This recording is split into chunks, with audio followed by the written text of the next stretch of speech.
نحمده ونصلي على رسوله الكريم اما بعد فاعوذ بالله من الشيطان الرجيم بسم الله الرحمن الرحيم رب اشرح لي صدري ويسر لي امري واحلل عقدة من لساني يفقهوا قولي۔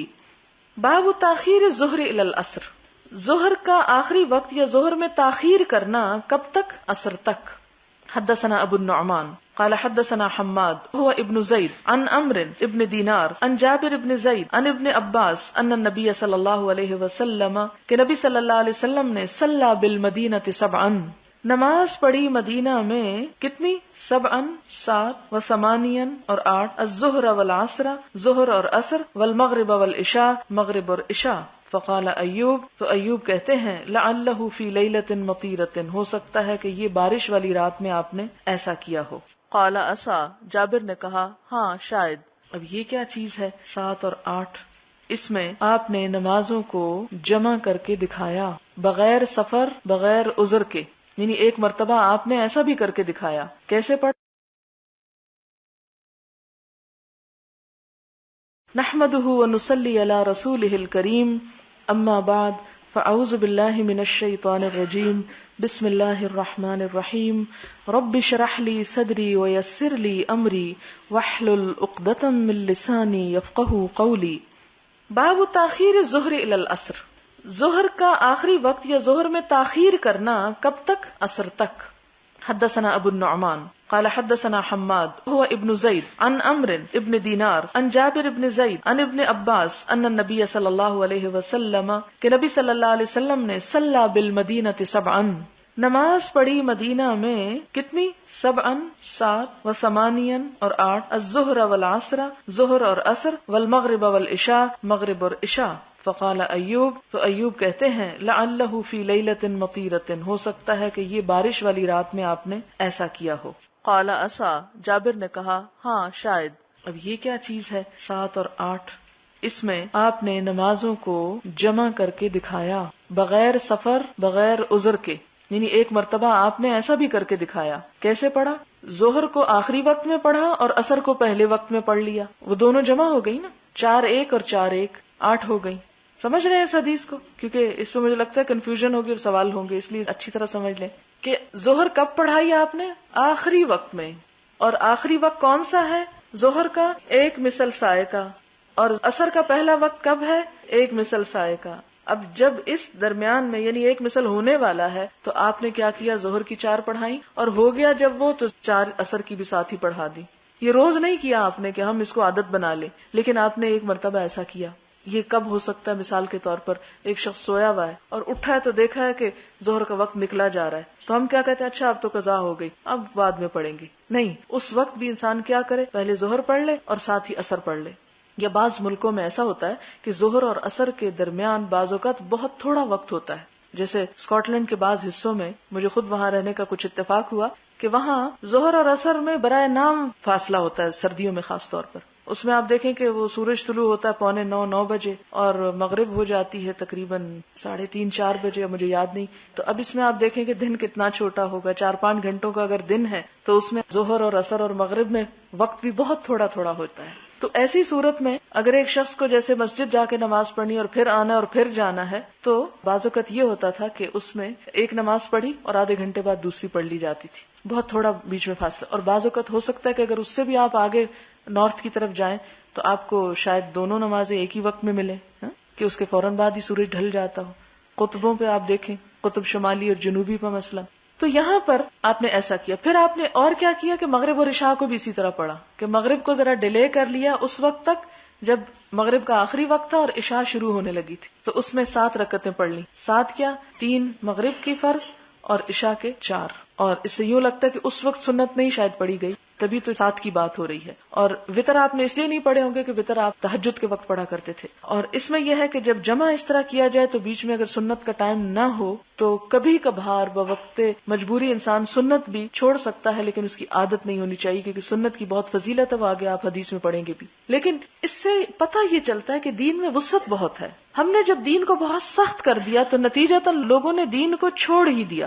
اگر یہ وسعتیں باقی رہتی اور یہ علم عام ہوتا تو لوگ کم از کم نماز قضا تو نہ کرتے۔ ہم نے جب عشاء کی 17 رکعتیں فرض کر دی تو لوگوں نے کہا یہ تو کون پڑھے، پڑھنا ہی چھوڑ دیا انہوں نے. تو اس میں اگر آپ دیکھیں کہ آپ صلی اللہ علیہ وسلم عشاء کی 4 پڑھ رہے ہیں اس کے ساتھ اور باقی نفل وغیرہ اور تہجد پہ چھوڑ دیتے ہیں تو کافی بیچ میں ٹائم ہوتا ہے. اتنا کون سوئے گا؟ سو بھی جائے گا تو خود ہی اٹھ جائے گا کہ اب میں نے بہت سو لیا، کیوں میں اپنے وقت کو گنوا رہا ہوں. لیکن ایک شخص جس کو کوئی ایسی مجبوری ہے، بعض اوقات آپ دیکھیں کہ کوئی ایسے موقع آ جاتے ہیں کہ جس میں آپ کو کہیں جانا ہے، سفر کرنا ہے، یا کوئی بیماری ہے. اب بیمار کو آپ ایک دفعہ وضو کراتے ہیں، اس کو بٹھاتے ہیں، وہ مغرب پڑھتا ہے، پھر آپ کہتے ہیں لیٹ جاؤ، پھر عشاء ہوتی پھر کہتے ہیں آپ اٹھ جاؤ، پھر وہ دوبارہ اٹھتا ہے، اس کی نیند ڈسٹرب ہوتی ہے، بہت سی مشکلات ہوتی ہیں.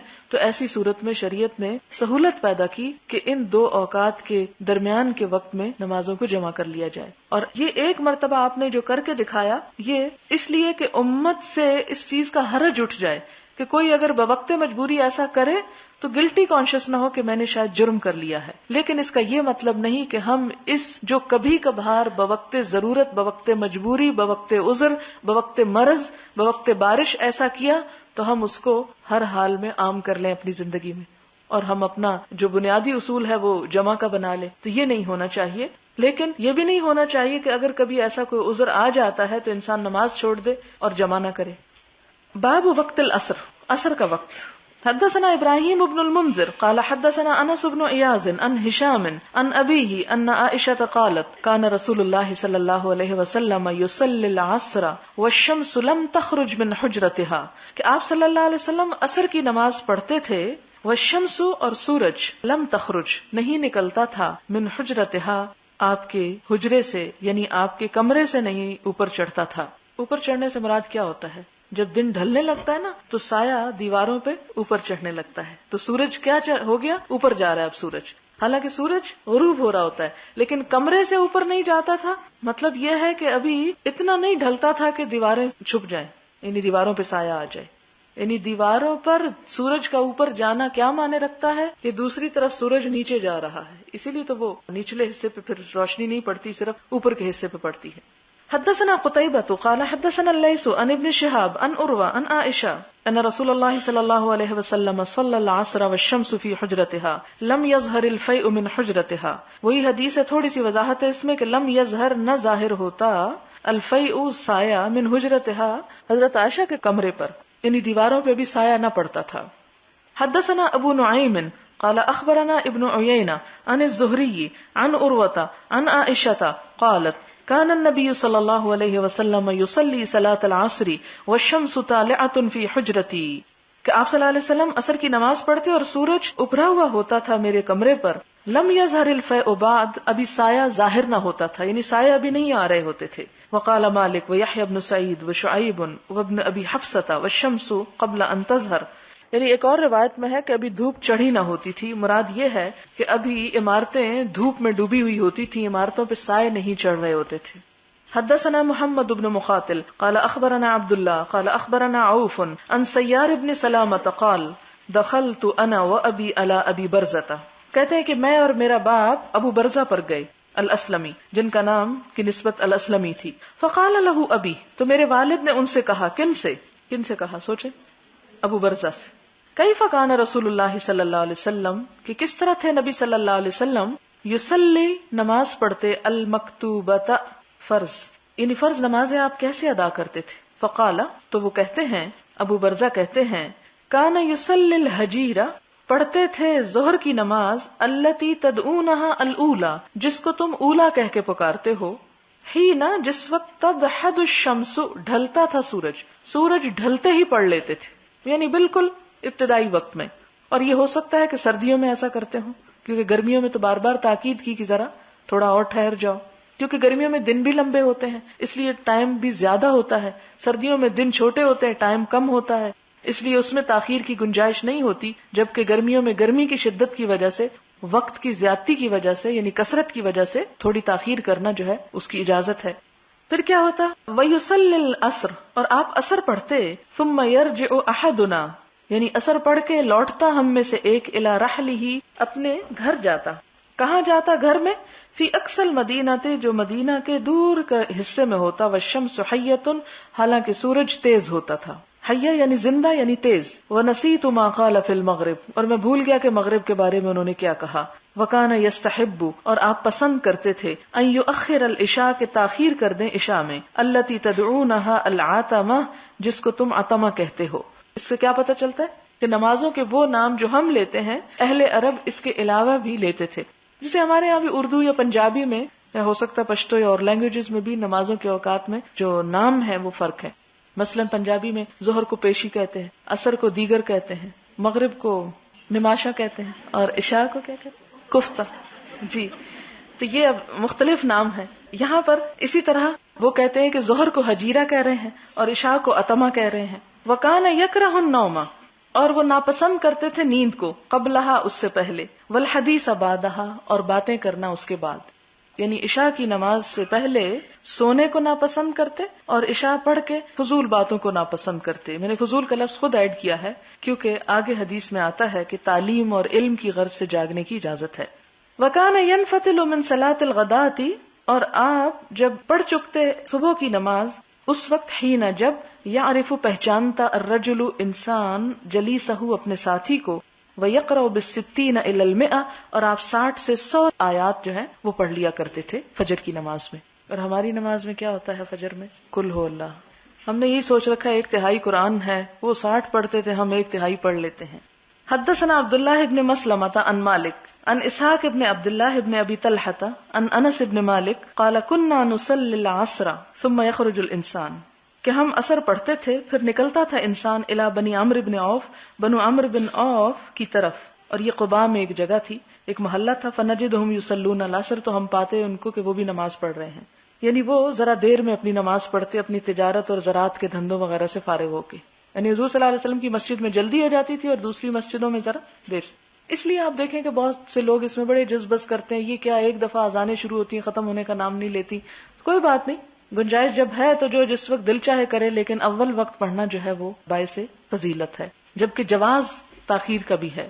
تو اب ایک شخص ہے وہ جواز کو لیتا ہے اور ایک جو ہے وہ فضیلت کو لیتا ہے. آپ جو چاہیں لے لیں. حدثنا ابن مقاتل قال اخبرنا عبد الله قال اخبرنا ابو بكر بن عثمان بن سهل بن حنيف قال سمعت ابا امامة يقول صلينا مع عمر بن عبد العزيز الظهر. ابو امامہ کہتے ہیں کہ ہم نے ظہر کی نماز حضرت عمر بن عبد العزیز کے ساتھ پڑھی. ثم خرجنا پھر ہم نکلے حتى دخلنا على انس بن مالک یہاں تک کہ ہم حضرت انس بن مالک کے پاس گئے.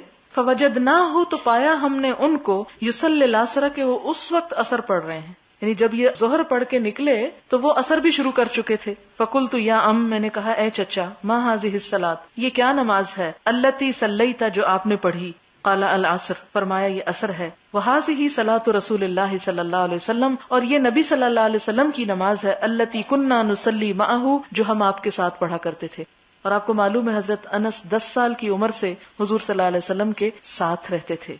تو ان کی روایت جو ہے پھر دوسری روایات کے مقابلے میں زیادہ بہتر ہوگی، کہ جس سے کیا پتہ چلتا ہے کہ اول وقت میں آپ کی نماز کا اہتمام ہوتا تھا، جبکہ آپ نے اجازت اور رخصت ذرا تاخیر سے بھی دی ہے. تو انسان اگر کوئی مجبوری ہو یا کوئی مشکل ہو یا کوئی ایسا مرحلہ یا معاملہ یا کام درپیش ہو تو ذرا تاخیر کر سکتا ہے، نماز اس کی ہو جائے گی. لیکن بلا وجہ بلا عذر جان بوجھ کے تاخیر کرتے جانا، دیر دیر سے پڑھنا، اس کو آپ صلی اللہ علیہ وسلم نے پھر حتیٰ کہ بہت ہی دیر سے پڑھنا اس کو منافق کی علامت کہا.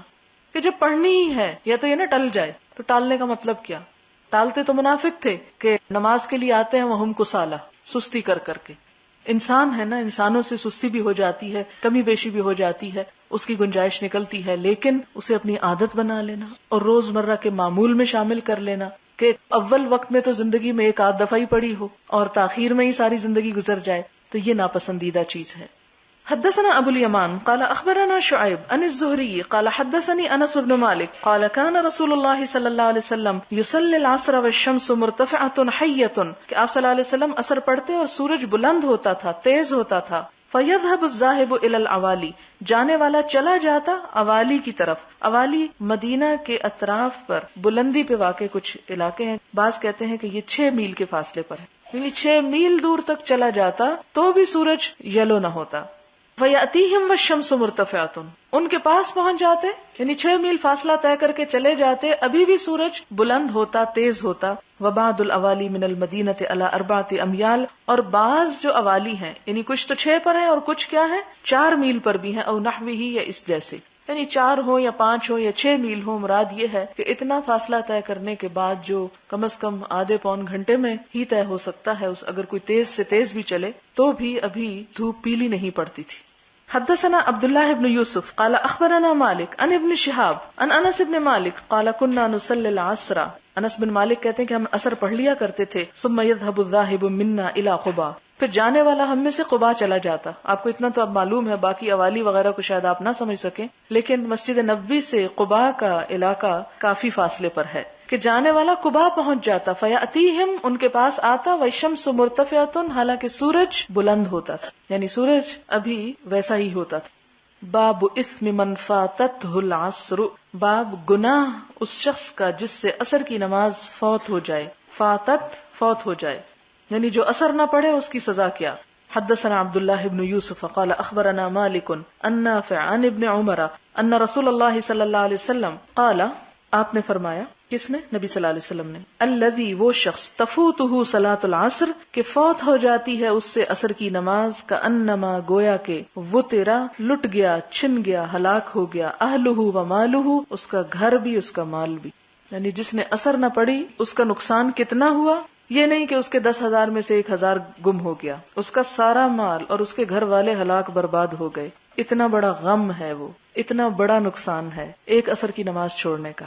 تو اس سے آپ اندازہ کریں کہ جو نمازوں پہ نمازیں چھوڑتے چلے جائیں اور کچھ بھی ان کے دل پہ نہ بیتے، پھر وہ کیا بچائے ہوئے ہیں، کیا رکھے ہوئے ہیں. خواہ دنیا میں بے شمار مرتبہ اور مقام اور مال و دولت بھی انسان کے پاس ہو تو بھی اس کو فائدہ نہیں دے سکتی یہ سب چیزیں اگر اللہ کے ہاں سب کیا وہ دھرا برباد ہو چکا ہو.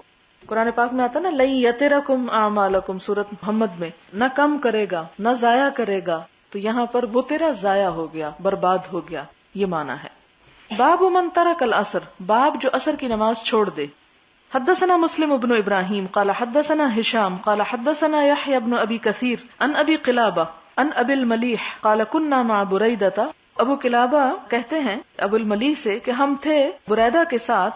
کہاں؟ فی غزوۃ، ایک غزوے میں. فی یوم، ایک دن. ذی غیم، بادلوں کے، یعنی سایہ تھا، ابر کا دن تھا، جیسے آج کل اکثر بادل آ جاتے ہیں اور دھوپ کا کچھ سمجھ نہیں آتی. فقال، تو انہوں نے کیا کہا؟ انہوں نے کہا بکروا بصلاۃ العصر، جلدی کرو نماز عصر میں، یعنی اس انتظار میں نہ رہو کہ ابھی سورج نکل آئے گا تو پھر پڑھیں گے، جلدی پڑھ لو. فإن النبی صلی اللہ علیہ وسلم قال، کیونکہ نبی صلی اللہ علیہ وسلم نے فرمایا، من ترک صلاۃ العصر، جس نے عصر کی نماز چھوڑ دی، فقد حبط عملہ، اس کا عمل برباد ہو گیا. اسی لیے قرآن پاک میں ایک جگہ پر آتا نا، حافظوا علی الصلوات والصلاۃ الوسطی، کہ نمازوں کی حفاظت کرو اور خاص طور پر عصر کی نماز کی، کیونکہ اس وقت انسان دن کے اینڈ میں اپنے کام وائنڈ اپ کر رہا ہوتا ہے، ایسی مصروفیات ہوتی ہیں، لوگ میل ملاقات کے لیے آ جاتے ہیں اور عموماً نماز ڈیلے ہو جاتی، یا دن بھر کے تھکے ہوئے لوگ سو جاتے ہیں اور نماز کو لیٹ کر دیتے ہیں. تو وہ لیٹ کرنا بھی اس کو منافق کی نماز میں آ جاتا ہے، جس کا ایک اور حدیث میں ذکر ہے. باب فضل صلاۃ العصر، عصر کی نماز کی فضیلت. حدثنا الحمیدی قال حدثنا مروان بن معاویہ قال حدثنا اسماعیل عن قیس عن جریر قال كنا مع النبی صلی اللہ علیہ وسلم. جریر کہتے ہیں کہ ہم حضور صلی اللہ علیہ وسلم کے ساتھ تھے ایک دن. فنظر الى القمر لیلۃ، تو آپ نے دیکھا چاند کی طرف، لیلۃ، رات کو، یعنی البدر، 14ویں کے چاند کو. فقال، آپ نے فرمایا، انکم سترون ربکم، کہ انقریب تم دیکھو گے اپنے رب کو. کما ترون ھذا القمر، جیسے تم اس چاند کو دیکھ رہے ہو. لا تضامون فی رؤیتہ، نہ تمہیں زحمت ہوگی اس کے دیکھنے میں. تضامون اس کا روٹ ہے ضاد میم میم ضم. ضم کا مطلب ہوتا ہے ملنا، ایک پر ایک جڑنا، یعنی دھکم پیل نہیں ہوگی، ایک دوسرے کے اوپر چڑھ نہیں رہے ہوگے. یعنی دنیا میں تو آپ دیکھیں کہ جب کوئی انہونی چیز نظر آئے تو ہم کیا کرتے ہیں، ایک سے ایک آگے بڑھ کے دیکھنے کی کوشش میں دوسروں کو دھکے دیتا، ایک دوسرے پہ چڑھتا، آگے پہنچ جاتا. فرمایا نہیں، اللہ تعالیٰ کا دیدار ایسے نہیں ہوگا. تم سب اپنی اپنی جگہوں پر آرام سے بیٹھے ہوگے اور اللہ تعالیٰ کا دیدار سامنے ہوگا، اور ایسی لذت ہوگی اس میں کہ انسان پھر اس سے نظر نہ ہٹانا چاہے گا. اور اس سے پہلے جنت میں انسان کو جو کچھ مل چکا ہوگا سب ہیچ ہو جائے گا. وہ کہے گا وہ تو کچھ بھی نہیں جو مجھے ملا. اور جنت میں کیا کچھ ہے؟ ایک حدیث میں آتا ہے کہ دنیا میں نہیں سوچ سکتا کہ وہ حسن کیا ہے. تو آپ خود سوچیں، ایک وہ حسن ہے جو ہمارے پاس ہے یہاں دنیا میں، جو آرام، نعمتیں، دنیا کا مال و متاع، جو کچھ ہمیں مل گیا. دوسرا کیا ہے؟ وہ جو جنت میں ہے، اس کا اور اس کا تو کوئی کمپیریزن ہی نہیں. اور پھر اس کے مقابلے میں تیسرا حسن کیا ہے؟ لیس کمثلہ شیء، اللہ تعالیٰ کا، کہ جس کو دیکھ کر جنت بھی حقیر نظر آئے گی انسان کو. تو پھر ہم کتنے احمق ہوں اگر صرف ان وقتی اور دنیا کی چھوٹی چھوٹی چیزوں پر مر مٹنے والے ہوں اور ان کو اپنی زندگی کا مقصد بنا کے انہی کو پوجتے رہیں. صبح اٹھیں اور ان کی غلامی کریں، ان کی نوکری چاکری کریں، ان کو سجائیں، صفائی کریں، ستھرائی کریں، ان کو جھاڑ پونچھ پٹخ کریں، اور پھر اس کے بعد اپنے نماز سے بھی غافل ہو جائیں اور اپنے جو کام زندگی کے فرائض ہیں ان کو بھی پوری طرح نہ نبھا سکیں. میں نہیں کہتی کہ یہ نہیں ہونی چاہیے چیزیں، لیکن ہمیں ان کی غلامی اختیار نہیں کرنی چاہیے کہ ہم ان کے بندے بن جائیں اور ان کی خدمت پہ سارا دن لگے رہیں، کہ استعمال بھی ڈرتے ڈرتے کریں کہ ہائی یہ خراب ہو جائیں گی، یعنی بیٹھنا بھی نصیب نہ ہو اور صرف ان کی صفائی اور چمکائی ہوئے چلے جا رہی ہے. تو فرمایا کہ جب تم رب کو دیکھو گے جا کے تو تمہیں کوئی زحمت نہیں ہوگی، کوئی بھیڑ بھڑکا نہیں ہوگا، بلکہ آرام سے دیکھو گے. فَإِنِ اسْتَطَعْتُمْ، لیکن دیکھنے کے لیے شرط کیا ہے؟ تمہارے پاس کوئی خوبی ہونی چاہیے. اور وہ کیا؟ اگر تم استطاعت رکھو اللہ تغلبوا، کہ نہ مغلوب ہو جاؤ، علی صلاۃ، ایک نماز پر، قبل طلوع الشمس، سورج کے طلوع ہونے سے پہلے، وقبل غروبها، اور اس کے غروب ہونے سے پہلے. فافعلوا، تو ایسا ہی کرو. مراد کیا ہے اس حدیث کی؟ کہ جو شخص یہ چاہتا ہے کہ اپنے رب کا دیدار کر سکے، اس لذت سے آشنا ہو سکے، وہ پھر فجر اور عصر کی نماز میں کوتاہی نہ کرے، اس میں مغلوب نہ ہو جائے. کس سے؟ فجر میں مغلوب ہوتا ہے نیند سے، اور عصر میں مغلوب ہوتا ہے دنیا کے کاموں سے، دنیا کی بھیڑ سے. یعنی ان کو چھوڑ کر کسی اور چیز میں مت پھنسو. ثم قرأ، پھر آپ نے یہ آیت تلاوت فرمائی، وَسَبِّحْ بِحَمْدِ رَبِّكَ قَبْلَ طُلُوعِ الشَّمْسِ وَقَبْلَ الْغُرُوبِ، کہ تسبیح بیان کرو اپنے رب کی حمد کے ساتھ طلوع شمس سے پہلے اور غروب سے پہلے. تو یہاں سبح بمانا صلی ہے، تسبیح کرو یعنی نماز میں تسبیح کرو. یہ نہیں کہ اگر کوئی شخص کہ اچھا بستر سے اٹھنا بڑا مشکل ہے، لاؤ تسبیح دے دو، وہ قرآن میں آیا تسبیح پڑھ لو، میرے لیے یہی کافی ہے. تو ایسا نہیں ہے. آپ صلی اللہ علیہ وسلم نے نمازوں کا ذکر فرما کے پھر تسبیح کا ذکر کیا. اور تسبیح یہاں نماز کی تسبیح، کیونکہ ہم نماز شروع ہی کس سے کرتے ہیں؟ سبحانک اللہم و بحمدک سے. قال اسماعیل افعلوا لا تفوتنکم. افعلوا کا مطلب کیا ہے؟ کہ نمازیں فوت نہ ہونے دو اپنے سے. جب کوئی انسان فوت ہو جاتا ہے تو ہمارے دل پہ کیا گزرتی ہے؟ ہاں کسی کے بارے میں بھی سنے نا تو فلاں فوت ہو گیا. مثلا آپ دیکھیں آج کے اخبار میں آپ نے امین حسن اصلاحی، جو ایک بہت مشہور مفسر قرآن، ان کے فوت ہونے کا پڑھا ہوگا. اب انہوں نے تفسیر لکھی، پتہ نہیں زندگی میں آپ میں سے کسی نے وہ دیکھی یا نہیں دیکھی، یا پڑھی یا نہیں پڑھی، یا آپ نے ان کے بارے میں کوئی خبر نہیں سنی ہوگی، کبھی سوچا ہی نہیں. لیکن جب ہم یہ سنتے ہیں یا یہ پڑھتے ہیں کہ وہ فوت ہو گیا، تو فوت کا لفظ آتے ہی ہمارے دل پہ ایک بڑی گرانی گزرتی ہے. ہاں کوئی بھی فوت ہو، کسی بچے کے بھی فوت ہونے کی بات تکلیف دہ ہوتی ہے. کیا نماز کے فوت ہونے کی بات بھی تکلیف دیتی کہ ہم کہیں کہ میری نماز فوت ہو گئی؟ اور اگر یہ فوت کا مطلب ہے چانس مس ہو گیا، تو اللہ تعالیٰ کے دیدار کا چانس بھی مس ہو سکتا ہے اور بہت بڑی خیر سے محرومی ہو سکتی ہے. اس لیے خاص طور پر ان دو نمازوں میں احتیاط کی ضرورت ہے. حدثنا عبد الله بن يوسف قال حدثنا مالك عن ابي الزناد عن الاعرج عن ابي هريره ان رسول الله صلى الله عليه وسلم قال، آپ صلی اللہ علیہ وسلم نے فرمایا، یتعاقبون فیکم، آگے پیچھے آتے رہتے، تعاقب کرتے رہتے ہیں تم میں، ملائکتن، کچھ فرشتے، باللیل، رات کے وقت، وملائکتن بالنہار، اور کچھ فرشتے دن کے وقت. یعنی تمہارا تعاقب کرتے رہتے ہیں، پیچھے لگے رہتے ہیں تمہارے. وَيَجْتَمِعُونَ فِي صَلَاةِ الْفَجْرِ، اور جمع ہو جاتے ہیں فجر کی نماز میں، وہ صلاۃ العصر، اور عصر کی نماز میں. یعنی ویسے وہ آگے پیچھے، یعنی ایک جاتا ہے اور ایک آتا ہے. یہ ہے تعاقب کا اصل مطلب، کہ صبح کے وقت کچھ فرشتے آتے ہیں، دن بھر ہمارے ساتھ رہتے ہیں، عصر کے وقت وہ چلے جاتے ہیں، رات کی ڈیوٹی والے آ جاتے ہیں. تو وہ کہاں جمع ہوتے ہیں دونوں؟ ان کا ملاپ کہاں ہوتا ہے؟ ان فرشتوں کا اور ہمارا سب کا اکٹھ کہاں ہوتا ہے؟ عصر اور فجر کے وقت. ثم یعرج الذین باتوا فیکم، پھر چڑھ جاتے ہیں، عروج سے ہے یعرج، الذین، وہ فرشتے، باتوا فیکم، جنہوں نے رات گزاری ہوتی ہے تمہارے درمیان.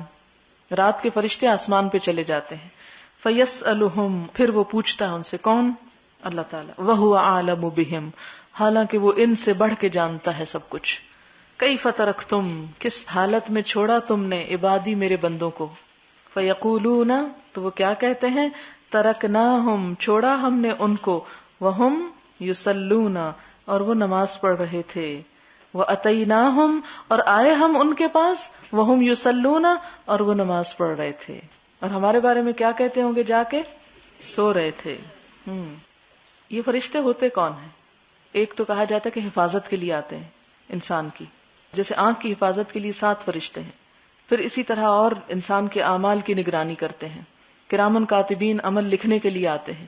تو ہر شخص کے ساتھ شیطان ایک لگا ہو، فرشتے کئی لگے ہوئے ہیں، پھر بھی اگر ہم اسے مغلوب نہ کر سکیں تو حیف ہے ہم پہ، لیکن فرشتوں سے دوستی کریں تو وہ مغلوب ہو نا۔ فرشتے تو آ کے بیٹھے رہتے ہیں کہ ہم سو رہے ہیں، اٹھیں گے تو بات ہوگی، پھر ہماری مدد کریں گے کچھ، یا ہم کاموں میں مصروف ہوتے ہیں یا گپ شپ میں مصروف ہوتے ہیں، تو کیا مدد کریں وہ ہماری؟ شیطان سے جو دوستی کی ہوئی ہے وہ تو ہٹ کے ہی رہیں گے نا، وہ اکٹھے تو نہیں ہو سکتے، کہ ہو سکتے ہیں؟ یعنی دشمن کے ساتھ تو نہیں اکٹھا ہو سکتا نا، تو فرشتوں کی تو ان سے دشمنی ہے، اور شیطان کی فرشتوں سے دشمنی ہے۔ کیوں؟ فرشتوں نے سجدہ کر لیا تھا، شیطان نے نہیں کیا، پہلے دن سے ان دونوں کے ساتھ بھی اور ہمارے ساتھ بھی۔ اب فرشتوں نے انسان کو سجدہ کیا تھا، لہذا وہ کس کی حمایت کریں گے؟ انسان کی۔ کب؟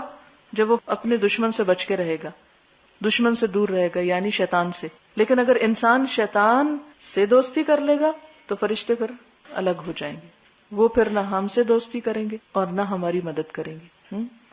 مدد کس کی کرتے ہیں؟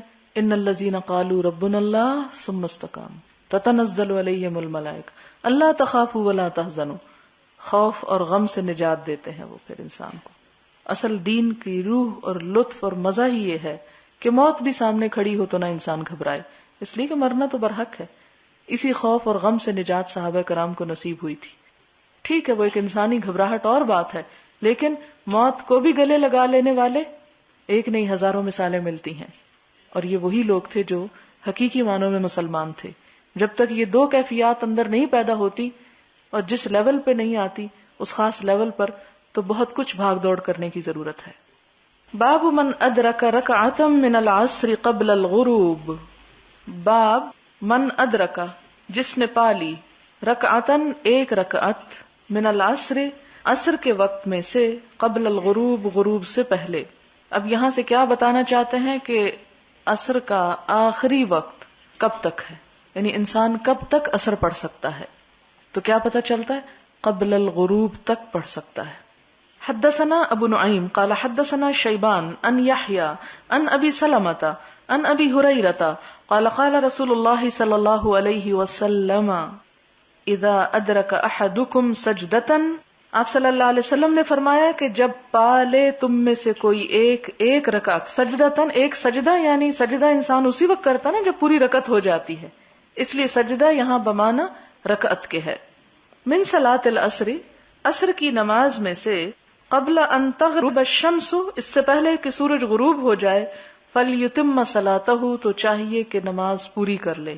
واذا ادرک سجدتن، اور جب پا لے ایک سجدہ، من صلاۃ الصبح، صبح کی نماز میں سے، قبل ان تطلع الشمس، اس سے پہلے کہ سورج طلوع ہو جائے، فلیتم صلاتہ، تو چاہیے کہ وہ نماز پوری کر لے۔ یعنی اگر کوئی شخص سو رہا تھا، مثال کے طور پر اس کی آنکھ کھلی اور ٹائم دیکھا تو مغرب کی نماز میں صرف 5 منٹ تھے، 3 منٹ اس کو وضو کرنے میں لگے اور 1 رکعت اس کو مل گئی عصر کی نماز کی، تو بھی وہ عصر پڑھنا شروع کر دے، اسے نہ چھوڑے، تو گویا اس کی وہ قضا شمار نہیں ہوگی۔ اگر 1 رکعت اس نے ٹائم کے اندر پڑھ لی تو وہ نماز ہو جائے گی اس کی، لیکن یہ اس کے لیے نہیں جو منافقت سے ٹال مٹول کرتا رہے۔ یہ کسی حقیقی عذر کی وجہ سے اگر کوئی ایسی مجبوری آ جائے کہ پتہ ہی نہ چلے وقت کا، بعض اوقات کوئی بھول جاتا ہے، تو اس بھولنے میں بھی یہی حکم ہے کہ جو ہی یاد آئے، خواہ 1 رکعت کا ٹائم باقی ہو تو بھی پڑھ لے۔ اسی طرح فجر کی نماز، تو اگر کوئی شخص سورج نکلنے سے پہلے فجر کی 1 رکعت پا لے تو وہ بھی اپنی نماز پوری کر لے۔ یعنی انسان سوتے سوتے ہڑبڑا کے اٹھا، سورج نکلنے میں 10 منٹ ہیں، اب کیا کرے کہ وہ اپنا وضو وغیرہ کر لے اور اس کے بعد سنتیں چھوڑ دے، فرض پہلے پڑھ لے، کیونکہ سنت تو طلوع کے بعد بھی اب پڑھ سکتا ہے، لیکن وہ فرض جو ہیں وہ آخری چند لمحوں میں بھی اگر 1 رکعت کے اندازے میں بھی پڑھ چکا تو گویا اس نے وقت کے اندر نماز پڑھی۔ اس سے آپ اندازہ کر سکتے ہیں کہ دین میں کتنی وسعت ہے، کتنی آسانی ہے۔ لیکن اگر کوئی پھر بھی نہ پڑھے، ہم آنکھ کھلتی اور کہتے اچھا صرف 15 منٹ، اب